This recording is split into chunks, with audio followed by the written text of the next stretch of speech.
Hello students. आज की हमारी इस क्लास में हम चैप्टर 1 की एक्सरसाइज 1.3 है उसको सोल्व करेंगे और उससे पहले के कुछ बेसिक कंसेप्ट्स हैं उनको देखेंगे। तो आज की हमारी इस क्लास का जो लर्निंग पॉइंट है वो है मल्टीप्लिकेशन ऑफ इंटीजर्स। कि हमने लास्ट क्लासेज में इंटीजर्स की एडिशन सब्ट्रैक्शन उन सब की प्रॉपर्टी वो सारी चीज़ें हमने देखी हैं। अब हम इंटीजर्स की मल्टीप्लाई कैसे कैसे कर सकते हैं और मल्टीप्लाई जब हम करेंगे तो उसके अंदर हमारे पास कौन कौन सी प्रॉपर्टीज़ हैं वो अवेलेबल रहेंगी और वो कैसे कैसे काम करेंगी। तो सबसे पहले हम मल्टीप्लिकेशन में हम इंटीजर्स की मल्टीप्लाई करके देखते हैं नॉर्मल, तो हमें कैसे रिजल्ट्स जो है हमें मिलते हैं। ओके, तो देखिए जैसे 2 × 3 = 6। 2 एक इंटीजर है, 3 भी इंटीजर है और रिजल्ट भी इंटीजर आ रहा है। ओके, और फिर 3 × 5 15। तो ये मल्टीप्लाई तो हो गई एकदम जो नॉर्मल है, मतलब यहाँ इंटीजर है वो पॉजिटिव है, ये भी पॉजिटिव, तो आंसर भी पॉजिटिव हमें फाइंड हो रहा है। ओके, तो अब जो मेन चीज़ है जो हमें अभी लर्न करना है वो चीज़ क्या है कि हमारे इंटीजर्स की टाइप चेंज कर दे। अगर हम एक इंटीजर को नेगेटिव ले ले या फिर दोनों नेगेटिव हो जाएं, तब हमें किस टाइप के रिजल्ट्स फाइंड होंगे। ओके, तो देखिए जैसे -2 है, उसमें मैं मल्टीप्लाई कर दूँ 3 की, -2 × 3 मतलब 3 पॉजिटिव है। ओके, तो इस कंडीशन में हमें 6, देखो मल्टीप्लाई 2 3 = 6 ही फाइंड होगी, बट आगे किस टाइप का साइन आएगा, बस जो है फोकस करने वाली बात यह है कि साइन कैसा आएगा। ओके, आंसर हमें 6 ही फाइंड होगा बट वो नेगेटिव टाइप का होगा। तो अब यहाँ देखिए जब एक इंटीजर नेगेटिव हो एक पॉजिटिव हो तब किस टाइप के रिजल्ट्स फाइंड होंगे, जब दोनों नेगेटिव हो तब कैसे रिजल्ट फाइंड होंगे, और 2 से ज़्यादा भी इंटीजर्स हों तब कैसे रिजल्ट फाइंड होंगे। तो इस चीज़ को हमें केयरफुली देखना है। तो अभी देखिए 2 × 3 6 हो गया, तो ये तो क्या है डायरेक्ट ही हम फर्स्ट सेकंड क्लास से टेबल्स पढ़ते हैं 2 3 6 ऐसे, तो ये तो डायरेक्ट हो जाता है।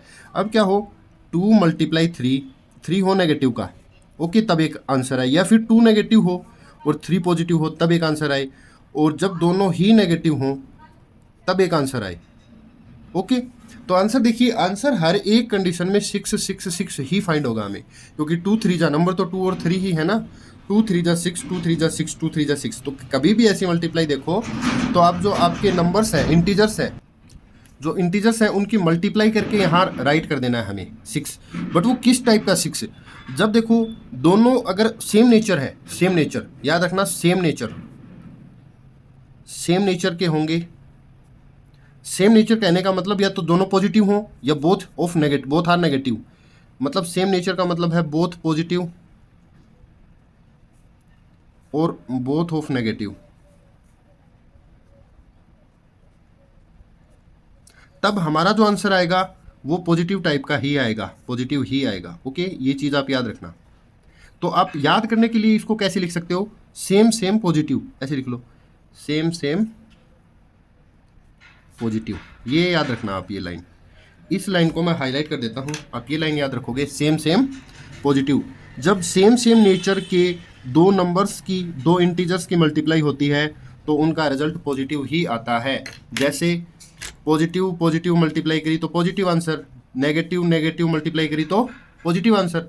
बट यहाँ क्या है, एक पॉजिटिव एक नेगेटिव तो नेगेटिव, एक नेगेटिव एक पॉजिटिव तो नेगेटिव, मतलब डिफरेंट टाइप के नेचर हैं, अलग अलग डिफरेंट नेचर्स, डिफरेंट हो गए ना, पॉजिटिव नेगेटिव पॉजिटिव तो नेगेटिव, पॉजिटिव नेगेटिव तो भी नेगेटिव, मतलब यहाँ हम लिख दें कि डिफरेंट नेचर्स होंगे, different natures of integers, integers अलग अलग नेचर के होंगे, एक पॉजिटिव एक नेगेटिव, मतलब आपस में क्या है कि क्रॉस उनका नेचर रहेगा, तब हमेशा नेगेटिव आएगा आंसर। ओके, ये याद रखना है। बस इतनी चीज़ अगर हम याद रख के चलेंगे तो ये एक्सरसाइज हमारी कंप्लीट हो जाएगी। अभी हम थोड़ा सा क्या है, मैं आपको लिख देता हूँ इधर, क्या है कि आप एक इंटीजर की मल्टीप्लाई करो, मल्टीप्लाई होंगी जब एक पॉजिटिव इंटीजर हो और दूसरा भी पॉजिटिव हो तब आंसर भी पॉजिटिव ही हमें मिलेगा। एक क्या हो, पॉजिटिव हो, एक दूसरा नेगेटिव हो तो हमें नेगेटिव टाइप का आंसर मिलेगा। ओके, एक पहला नेगेटिव हो दूसरा पॉजिटिव हो, मतलब कि ये दोनों तो एक ही बात है। ओके, तो नेगेटिव आंसर होगा, जब दोनों नेगेटिव होंगे तब पॉजिटिव आंसर फाइंड होगा। तो यहाँ क्या हो रहा है, same same positive same same positive, different different negative different different negative. ये मल्टीप्लाई और डिवाइड में भी यही चलेगा। ओके, डिवाइड करेंगे तब भी यही होगा।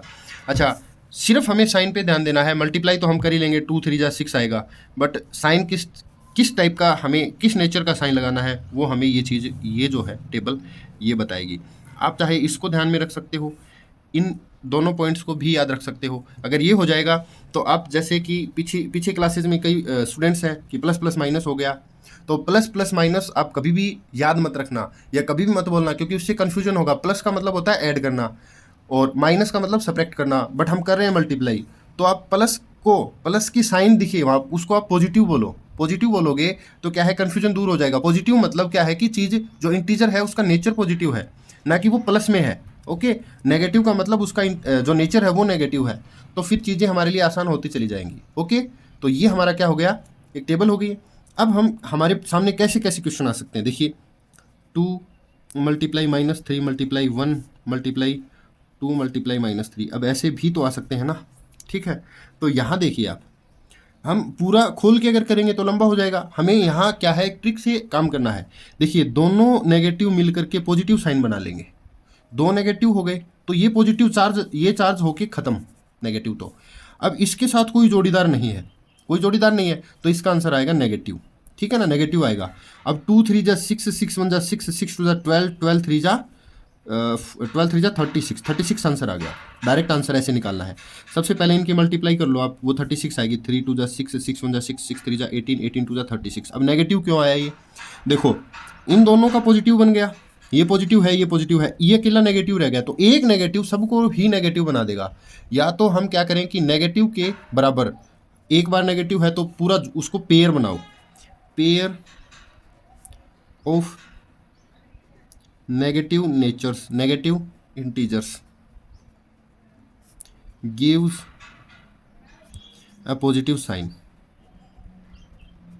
तो ये याद रखना आप कि जोड़ा जहां बनेगा, पेयर जहां बनेगा, वहीं से हमें क्या है, एक पॉजिटिव साइन मिलेगा। ओके, तो अब इस क्वेश्चन को मैं पूरा खोल के, बाकी हम क्वेश्चन आगे करेंगे तो अच्छे समझेंगे इस चीज़ को। 2 multiply -3 multiply 1 multiply -2 multiply -3। Okay, तो देखिए बोर्ड मास के हिसाब से चलें तो सारी मल्टीप्लाई हो, कोई भी कर लो। इन दोनों की मल्टीप्लाई अगर हम करते हैं तो 2 -3, तो 2 -3 क्या आता है, नेगेटिव का 6। इतनी इतनी चीज़ तो हमारी क्या आ गई, -6। अब मल्टीप्लाई 1 है और ये वाली चीज़ आगे है ही। अब इन दोनों की मल्टीप्लाई अगर हम करें तो -6 1 जा -6। ओके, क्योंकि एक नेगेटिव एक पॉजिटिव, अलग अलग है दोनों के नेचर्स, तो पॉजिटिव सॉरी नेगेटिव। अब देखिए इनको हम सेम यहाँ राइट करते रहेंगे। अभी इन दोनों का करें तो देखिए नेगेटिव नेगेटिव सेम सेम, तो पॉजिटिव का 12 आ गया। 6 2 जा तो 12 आ ही गया। अब नेगेटिव नेगेटिव है तो नेगेटिव नेगेटिव है तो वो हमें पॉजिटिव देगा, तो पॉजिटिव के 12 आ गए और -3 एज इट इज रहेगा। अब 12 3 जा 36। अब एक नेगेटिव है एक पॉजिटिव है, एक पॉजिटिव एक नेगेटिव, तो नेगेटिव आएगा, तो नेगेटिव का 36 आंसर आएगा, जो कि हमें पहले ही हमारा आ चुका है। तो यहाँ से हमें क्या चीज़ सीखने को मिली कि हमारी मल्टीप्लिकेशन के अंदर अगर कोई 2 नंबर मल्टीप्लाई के हों, मतलब यहाँ 3 है, यहाँ तो 3 नंबर्स है, 2 हों, 4 बार नेगेटिव, आपको 4 नंबर्स का नेचर नेगेटिव दिखे, 6 टाइम नेगेटिव हो, 8 टाइम, मतलब इवन टाइम्स नेगेटिव हो, इवन टाइम्स नेगेटिव आपको अगर दिख रहा है तो वो नेगेटिव खत्म होके आंसर क्या आ जाएगा, पॉजिटिव आ जाएगा। और ओड टाइम्स ये जब हम क्वेश्चन करेंगे तो अच्छे से करेंगे। ओड टाइम नेगेटिव दिख गए आपको नेगेटिव्स, तो वो आपको देंगे नेगेटिव आंसर। ठीक है, ये चीज़ भी आप याद रखना। मतलब ये सारी चीज़ों का मीनिंग एक ही है, इन सब चीज़ों का मीनिंग एक ही है, ये सारी चीज़ें। बट क्या है कि आपके सामने प्रॉब्लम अलग अलग टाइप से आएंगी, क्योंकि एक क्वेश्चन एक टाइप से नहीं कई टाइप से आपसे पूछा जाएगा, तो आप हर एक चीज़ अप्लाई कर सकोगे। ओके, तो ये तो आपकी क्या है, मल्टीप्लिकेशन का बेसिक्स है। ओके, हम और कोई एग्जाम्पल ले लेंगे आगे इनका, उनको करेंगे। अभी हम क्या करेंगे, प्रॉपर्टीज ऑफ मल्टीप्लिकेशन करेंगे। Properties of multiplication of integers, जो हम पहले भी कर चुके हैं, वो हमने एडिशन और सब्ट्रैक्शन की थी, अभी हम मल्टीप्लिकेशन की करेंगे। ओके, तो फर्स्ट है closure under multiplication. Closure property आपको पता है कि किसी नंबर ए की मल्टीप्लाई हम दूसरे इंटीजर की मल्टीप्लाई बी से करें। ओके, तो हमें आंसर बी एक इंटीजर ही फाइंड होना चाहिए। ओके, इंटीजर ही फाइंड होना चाहिए, तो इंटीजर ही फाइंड होगा, यही हमारी क्लोजर प्रॉपर्टी कहलाती है। कैसे, हम कह दें कि हम ऊपर करते ही आ रहे हैं, 3 हमारा क्या है, एक इंटीजर है, और 2 भी एक इंटीजर है, तो आंसर भी क्या है कि इंटीजर ही आ रहा है हमारा। Okay, no problem. तो ये चीज़ हो जाएगी हमारी क्लोजर प्रॉपर्टी। तो हम इसे अगर और आसान लैंग्वेज में, इजी लैंग्वेज में करना चाहें तो क्या करेंगे, एनी इंटीजर, INT लिख देता हूँ, मल्टीप्लाई एनी अदर इंटीजर, कोई एक इंटीजर किसी दूसरे, या दूसरा या वो सेम भी हो सकता है, एनी अदर इंटीजर से मल्टीप्लाई होगा तो रिजल्ट में भी एनी इंटीजर, कोई इंटीजर ही मिलेगा, चाहे वो जीरो ही क्यों ना मिले। ठीक है, मतलब 0 × 0 0 मिले, 1 1 कुछ भी मिले, वो इंटीजर ही मिलेंगे। तो ये वाला रिजल्ट हमारे सामने आता है। तो यहाँ हम क्या कह सकते हैं कि इंटीजर्स आर क्लोज्ड, मतलब क्लोजर प्रॉपर्टी है ना, तो इसलिए क्लोज्ड कहेंगे, क्लोज्ड अंडर मल्टीप्लिकेशन।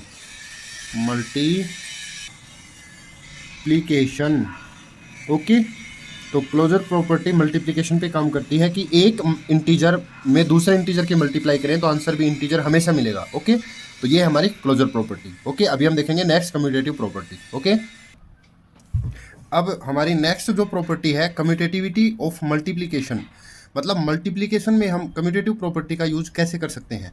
तो देखिए, हम एक नंबर में एक ए इंटीजर है उसमें बी की मल्टीप्लाई करें, या फिर बी में ए की मल्टीप्लाई करें। तो याद होगा जब हमने एडिशन में यहाँ प्लस और यहाँ प्लस लगाया था, सब्ट्रैक्शन में यहाँ माइनस किया था, ऐसे ही मल्टीप्लाई में हमने ये मल्टीप्लिकेशन का साइन लगाया है, और डिवीजन में डिवाइड लगाएंगे, है कम्यूटेटिव प्रॉपर्टी वही चीज़ है। ओके, तो ये बिल्कुल क्या है, कम्यूटेटिव होते हैं मल्टीप्लिकेशन में। कैसे, चाहे हम 2 में 3 की मल्टीप्लाई करें या 3 में 2 की मल्टीप्लाई करें, आंसर तो हमारा 6 ही आना है ना। मतलब मल्टीप्लिकेशन के अंदर ऑर्डर जो नंबर का है, नंबर्स का ऑर्डर कोई मैटर नहीं करता आगे पीछे, मतलब इसमें इसकी मल्टीप्लाई करो चाहे इसमें इसकी करो।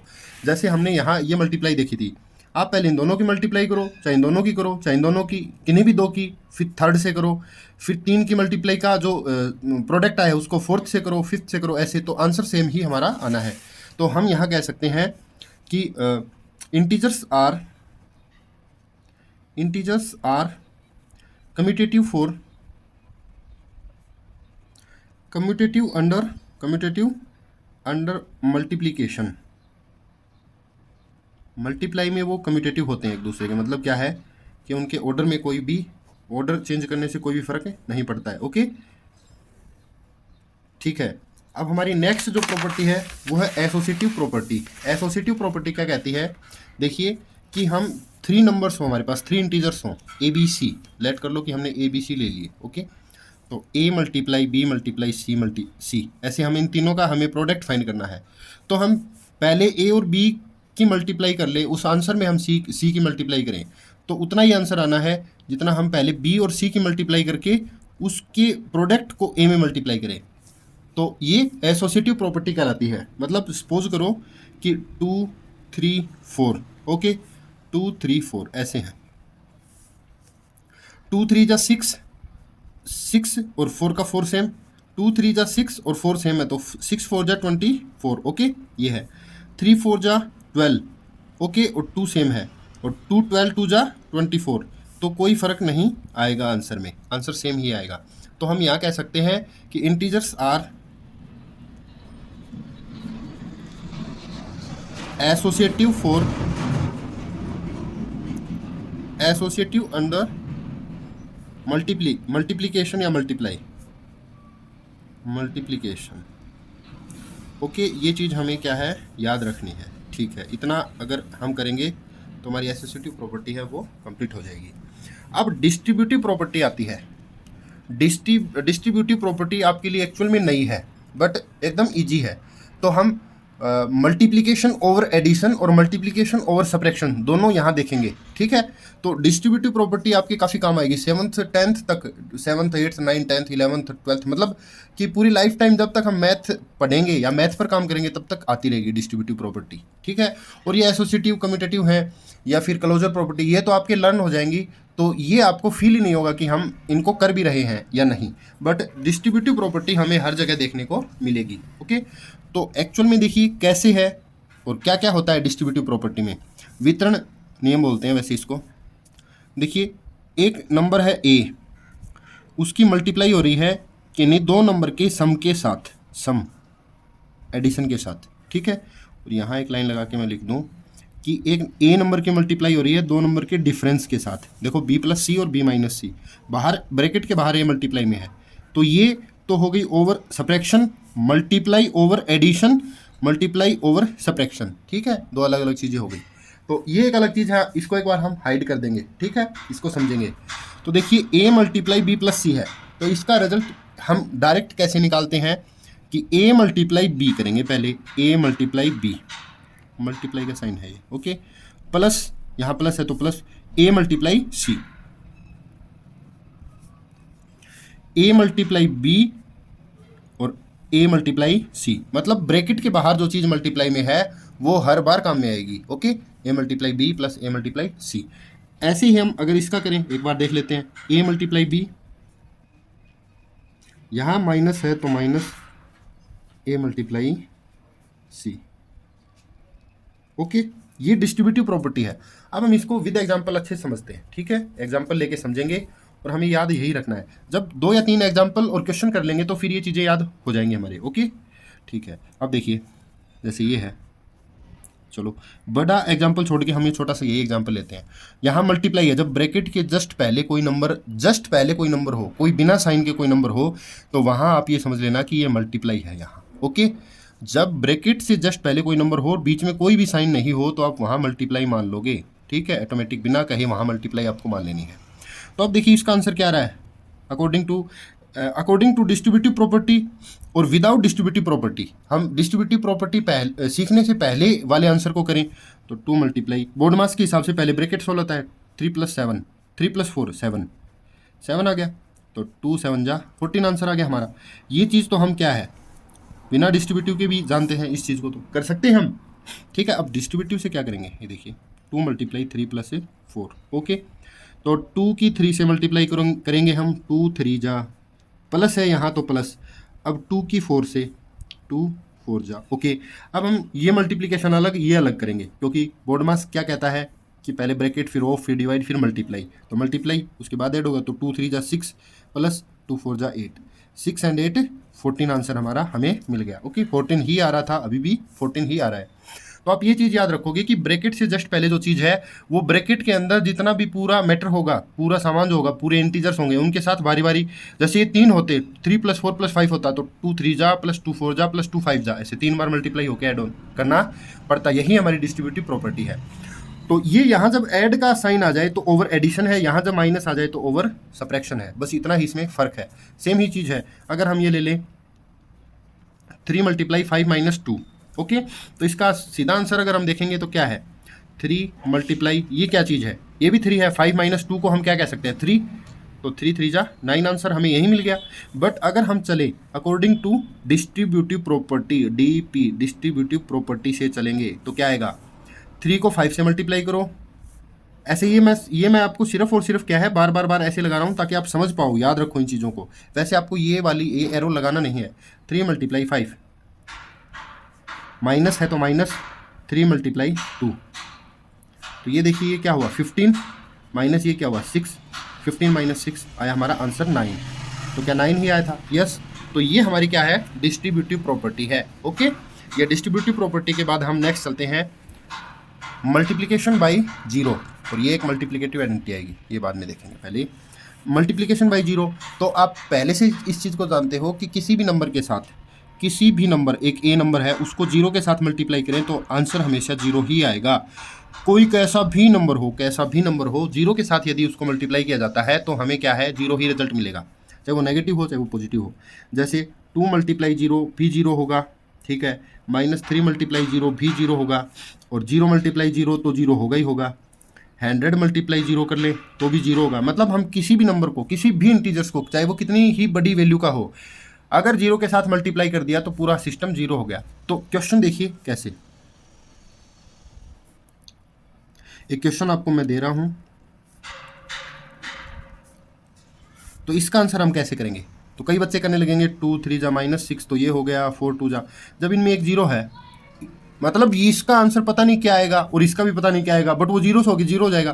डायरेक्ट जीरो लिखो ना, एक बार अगर जीरो आपको कहीं भी एक बार मल्टीप्लाई में जीरो दिख रहा है तो जीरो, मतलब यहाँ 10 आ जाए, जैसे ऐसे यहाँ 10 होता तो इसकी ये जीरो नहीं देखनी है, ओनली जीरो देखना है, तो जीरो आंसर लिखो डायरेक्ट। तो ये मल्टीप्लिकेशन बाई जीरो है। तो कितना भी बड़ा सिस्टम हो, अगर उसको जीरो से मल्टीप्लाई कर देंगे तो वो जीरो, उसका रिजल्ट पूरा जीरो हो जाएगा। ओके, ये हमारा क्या है, मल्टीप्लिकेशन बाई जीरो है।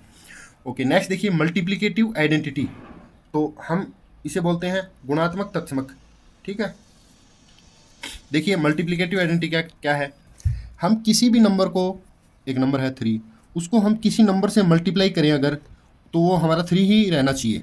ठीक है, जैसे एडिटिव में आप 3 में कुछ ऐड कर रहे थे तो 3 आंसर आना चाहिए था, तो 0 ऐड कर रहे थे, तो यहाँ क्या होगा, यहाँ 0 नहीं होगा, क्योंकि 3 को 0 से मल्टीप्लाई किया तो 0 आ जाएगा।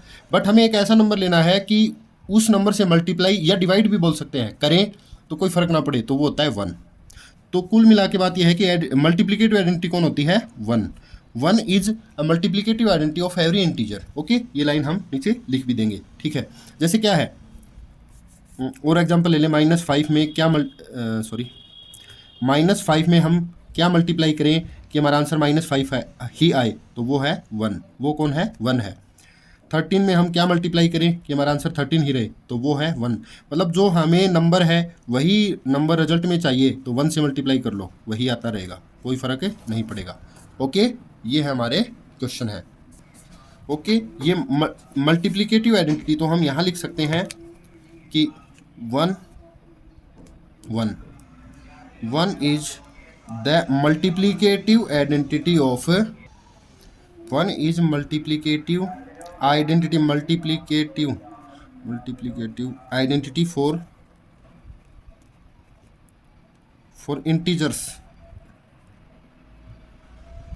इंटीजर्स की मल्टीप्लिकेटिव आइडेंटिटी कौन होती है, 1। और एडिटिव आइडेंटिटी का अगर जिक्र करें तो वो 0 होती है, वो हमने लास्ट क्लासेज में देखा था।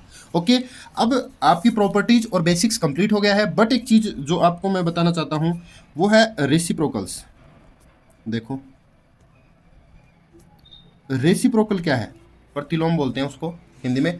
तो रेसिप्रोकल, किसी चीज़ का रेसिप्रोकल क्या होगा, ये वैसे आपके अभी दे नहीं रखा बुक में, बट आपके काम आएगा, अभी आगे आ जाएगा आपके, तो हम एक बार देख लेंगे, तो अभी कर लेंगे तो आगे कभी फिर करेंगे तो अच्छे से याद हो जाएगा। देखो 1/2 है, तो उसका रेसिप्रोकल क्या होगा, न्यूमरेटर को डिनोमिनेटर और डिनोमिनेटर को न्यूमरेटर बना दो, तो 2/1 मतलब 2, मतलब इसका रेसिप्रोकल कौन हुआ, 2 हुआ। ठीक है, 3/2 का रेसिप्रोकल क्या होगा, उल्टा कर दो, 2/3। ठीक है, 7/9 का रेसिप्रोकल क्या होगा, 9/7। ये तो रही पॉजिटिव की बात। ठीक है, अब इनके रेसिप्रोकल्स का अगर आप हमें पता चल गया, तो अब देखिए -2/3 हो, उसका रेसिप्रोकल क्या होगा, -2/3 का रेसिप्रोकल, तो आप कहोगे 3/-2, तो ये ठीक है, माइनस यहाँ लगा दो, चाहे यहाँ चाहे आगे लगा दो, माइनस का कोई भी फर्क नहीं पड़ेगा। मतलब न्यूमरेटर को डिनोमिनेटर, डिनोमिनेटर को न्यूमरेटर बना करके हम लिख देते हैं, ये रेसिप्रोकल्स होते हैं। ठीक है, 1/7 का क्या होगा, ओनली 7, तो 3 का क्या होगा, 1/3। ओके, ये रेसिप्रोकल्स है। अब ये हमने क्यों सीखे हैं रेसिप्रोकल्स, क्योंकि किसी नंबर और उसके रेसिप्रोकल की मल्टीप्लाई ऑलवेज 1 फाइंड होती है, हमें 1 मिलेगा। अब इसकी और इसकी मल्टीप्लाई करके देखो 1 मिलेगा, इसकी और इसकी करो 1 मिलेगा, इसकी और इसकी मल्टीप्लाई करके देखो 1 आएगा, इन दोनों की मल्टीप्लाई 1, इन दोनों की मल्टीप्लाई 1, इन दोनों की मल्टीप्लाई 1। तो यहाँ मैं लिख दूँ या बता दूँ, जगह नहीं है थोड़ा सा, लेकिन करेंगे adjust. Any integer multiply it's reciprocal, याद रखना इस चीज़ को, एक इंटीजर उसकी मल्टीप्लाई में उसी का रेसिप्रोकल इज ऑलवेज गेटिंग 1, वो हमेशा 1 आता है। ठीक है, ये चीज़ है, तो ये चीज़ आगे आएगी हमारे। तो ये क्या है, हमारा बेसिक्स की क्लास है, एक्सरसाइज 1.3 से जस्ट पहले का बेसिक्स जो हमने कंप्लीट कर लिया है। तो आज की हमारी इस क्लास में इतना ही रहेगा, हम मिलेंगे नेक्स्ट क्लास में। उस क्लास के अंदर हम एक्सरसाइज 1.3 को कंप्लीट सोल्व करेंगे, मतलब उसके क्वेश्चन आंसर्स को कंप्लीट सोल्व करेंगे। ठीक है, तो आज की क्लास में इतना ही रहेगा, मिलते हैं नेक्स्ट में। Okay, thank you.